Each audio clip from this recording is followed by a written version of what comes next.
Les habitants de Beth-Shemesh moissonnaient les blés dans la vallée. Ils levèrent les yeux, aperçurent l'arche et se réjouirent en la voyant. 1 Samuel 6, 13. La présence de Christ est bien sûr une bénédiction. Toutefois, les hommes doivent aussi être saints. Parce que les habitants de Beth-Shemesh regardaient l'arche de Dieu avec désinvolture, sans aucune crainte de Dieu dans leur cœur. Dieu leur fit périr beaucoup d'hommes à Beth-Shemesh. À cause de cela, ils ne voulurent pas que l'arche demeurât parmi eux. Oh, quelle tristesse! Car au lieu de traiter ce qui était la cause de leur châtiment, le peuple de Beth-Shemesh refusa la présence du Seigneur. Quelle fut l'attitude des gens de Kiriath-Jearim à l'égard de l'arche? Les gens de Kiriath-Jearim vinrent et firent monter l'arche de l'Éternel. Ils la conduisirent dans la maison d'Abinadav, sur la colline, et ils consacrèrent son fils Elazar pour garder l'arche de l'Éternel. Il s'était passé bien de temps depuis le jour où l'arche avait été déposée à Kiriath-Jearim. 20 années s'étaient écoulées. Alors toute la maison d'Israël poussa des gémissements vers l'Éternel. 1 Samuel 7, 1, 2. L'arche partit de Shiloh sans plus jamais y revenir. Cependant, elle demeura à Kiriath-Jearim, dans la maison d'Abinadab, durant 20 ans. La tente était à Shiloh, mais l'arche ne s'y trouva pas. Shiloh était vide. La maison d'Abinadab avait le privilège de la présence du Seigneur.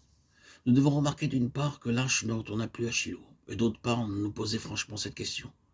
Sommes-nous comme les hommes de Beth-Shemesh qui furent effrayés par la présence du Seigneur, ou sommes-nous comme ceux de Kiriath-Jearim qui accueillirent avec joie la présence du Seigneur? 20 ans après, David devint roi. Immédiatement, il voulut que l'arche soit transportée à Jérusalem.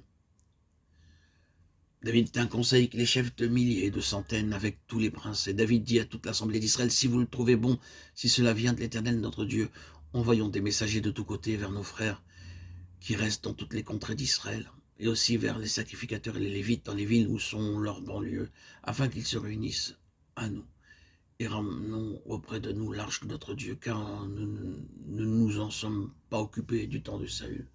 1 Chronique 13, 1, 3. Il était juste et bon que David désire introduire l'arche de Dieu à Jérusalem. Mais comment lui et le peuple firent-ils cela? David et toute la maison d'Israël jouaient devant l'Éternel de toutes sortes d'instruments, de bois, de cyprès, des harpes, des luttes, des tambourins, des sistres et des cymbales. Lorsqu'ils furent arrivés à l'ère de Nacon, Uza étendit la main vers l'arche de Dieu et la saisit parce que les bœufs la faisaient pencher. La colère de l'Éternel s'enflamma contre Uza et Dieu le frappa sur place à cause de sa faute. Uza mourut là près de l'arche de Dieu. 2 Samuel 6, 3, 5. Alors que tous se réjouissaient, une chose terrible et inattendue survint. Uza mourut. 2 Samuel 6, 6, 11. David ne rechercha pas pourquoi les bœufs avaient trébuché. Au lieu de cela, il refusa de porter l'arche dans la cité de David simplement parce que Uza avait été frappé. Remarquons que la maison d'Obed-Édom accueillit avec joie l'arche. C'est pourquoi sa maison fut bénie abondamment par Dieu.